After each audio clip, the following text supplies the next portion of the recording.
Alright, first day on the new job. It's gonna be so boring, man. Hello? Hello? I'm just calling to let you know that the animatronics might try to get into the office at night. It's probably not that important. Ah!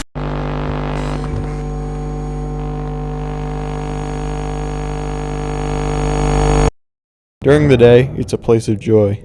But you aren't here during the day. You work the night shift and you have one simple goal. Survive 5 nights.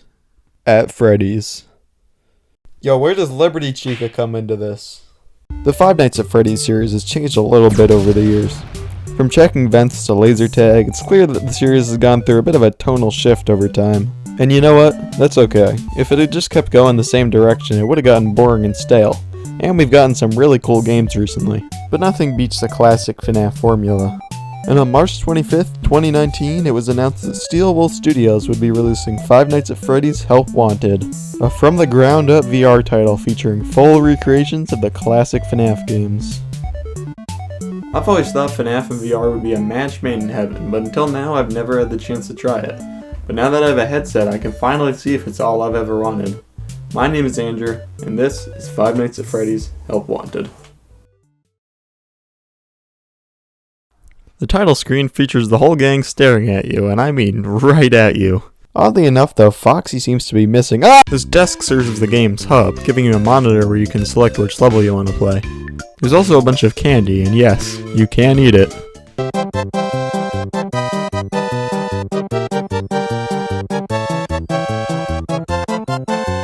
Looking at the monitor, we can see all the game modes, with 3 of them being remakes of FNAF 1, 2, and 3, and the other 4 being original modes. Those being Dark Rooms, Parsons Service, Vent Repair, and Night Terrors.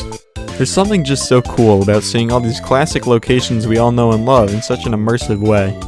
You can really tell how much effort the devs put into crafting these environments. There's all sorts of things you can interact with, like how you can turn off the fan and throw the stupid cupcake.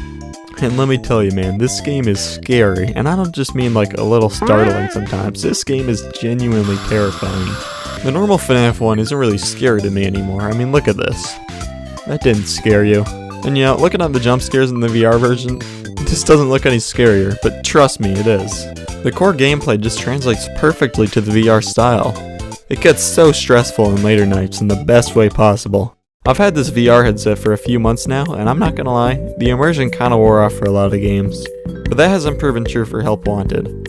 Huddling up in the office just praying that the animatronics won't show up is truly horrifying, and I love it. I really have no complaints about FNAF 1. If I had to say anything critical, it's that Foxy seems to get mad a little bit too fast. That might just be a skill issue, I don't know. FNAF 2 translates just as well as the first, but I found it to be a lot easier.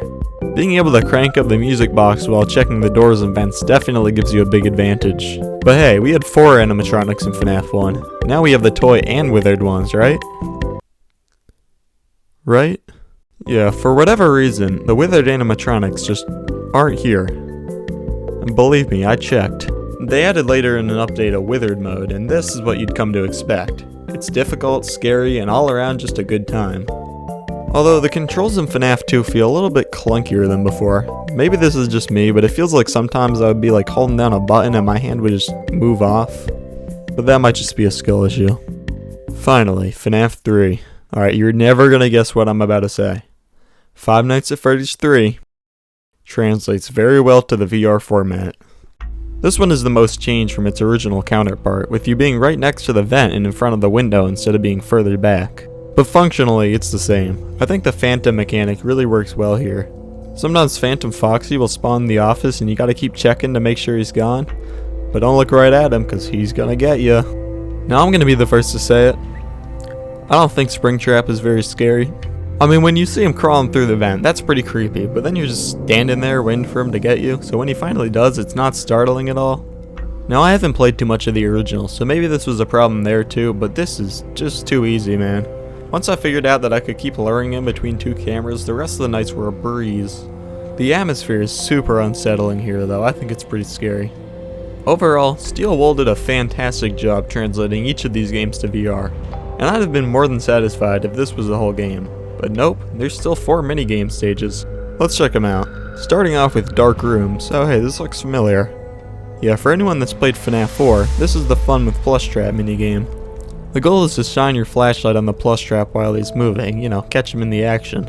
You want to catch him moving onto the X in front of you before the timer runs out. It's a fun little game, but my strategy is kind of just to randomly turn on and off the flashlight and hope I catch him. You're supposed to listen to audio cues, but this works too. The next level is just the same thing, but with Balloon Boy instead. After that, we got Plush Baby, and this one's different. The plushes hide in different spots around the counter, and you have to shine your flashlight at them for them to go away. That sounds easy enough, but you have to use your flashlight sparingly since it has to charge up. This one was kind of annoying, not my favorite, but not too bad.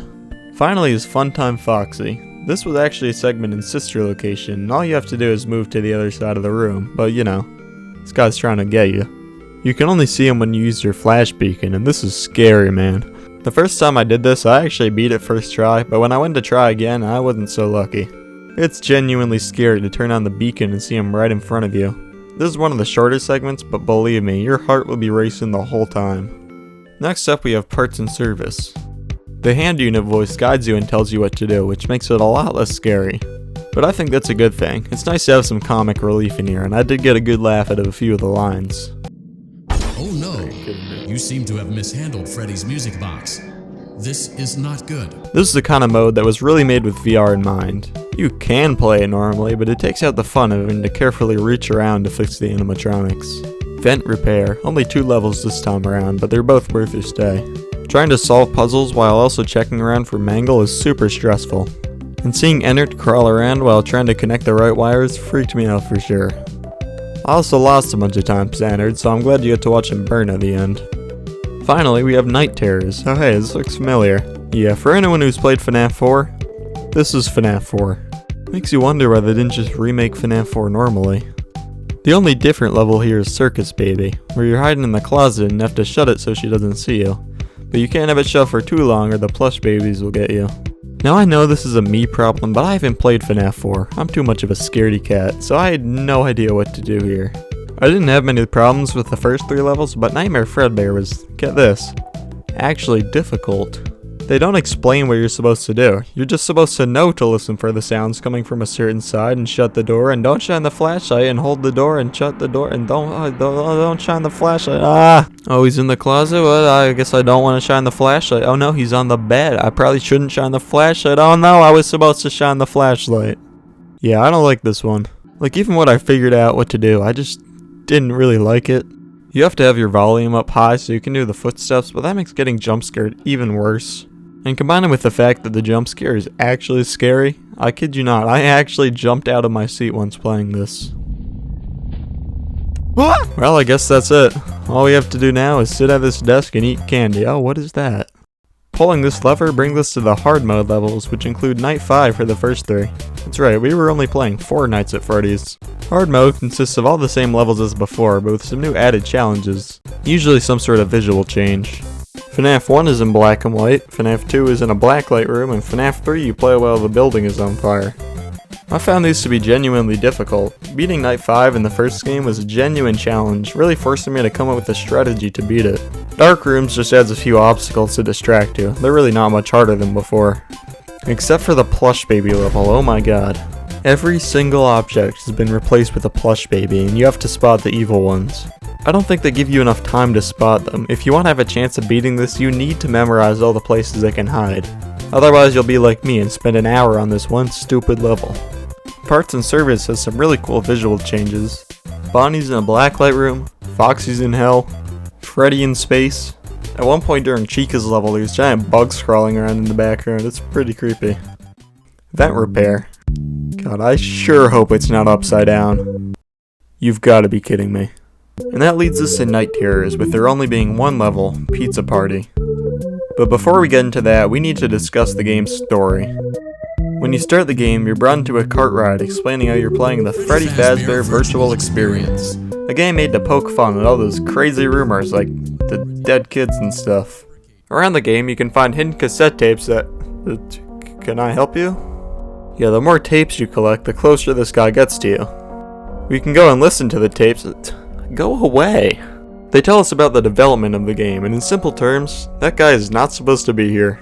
The game is being developed by Silver Parasol Games, and a tester by the name of Jeremy started noticing some weird things while playing the game.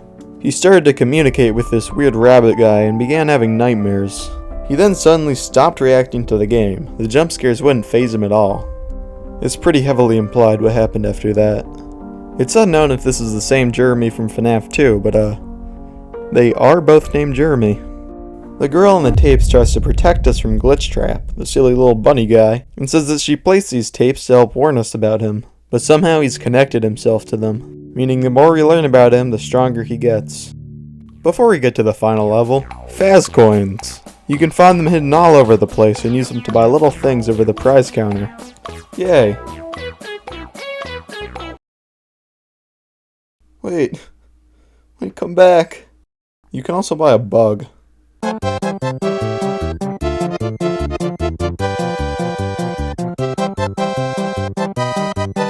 Having these collectibles really adds a lot to the replayability of the game. I like it a lot. With that out of the way, let's go on to the last level. This is the most unsettling thing I've ever seen. Walking through this maze, all this writing on the wall guiding you along, sometimes seeing animatronics peeking out at you. I was scared to go back and record footage for this, okay? It's super easy to get lost. If you go through the wrong door, it'll send you back, and yeah, this is like those Mario Maker levels that kids love to make. But it's not done to be frustrating, it's meant to confuse you, making you wonder where you even really are. Now depending on if you got all the tapes or not, there's 2 different endings. If you didn't get them all, Springtrap beckons you backstage and yeah, they got pizza. Glitchtrap beckons you from behind the curtain, and there's only one place to go. You step towards him and suddenly, you wake up. You've been stuffed inside Freddy Fazbear himself. This haunting music plays as Glitchtrap prances around the room, and all you can do is sit there and watch. This ending is genuinely scary, and it isn't really anything we've seen before. If you do get all the tapes though, we get a less cool, albeit more conclusive ending. Glitchtrap just possesses you, you, the player, allowing him to escape the game in your consciousness. You know, I bet we could sue them for this. You acknowledge that Fazbear Entertainment is not responsible for accidental digital consciousness transference. Oh. Overall, Five Nights at Freddy's Help Wanted is a phenomenal game that I would recommend to anyone with a VR headset. It's fun, scary, replayable. You really can't go wrong with Help Wanted.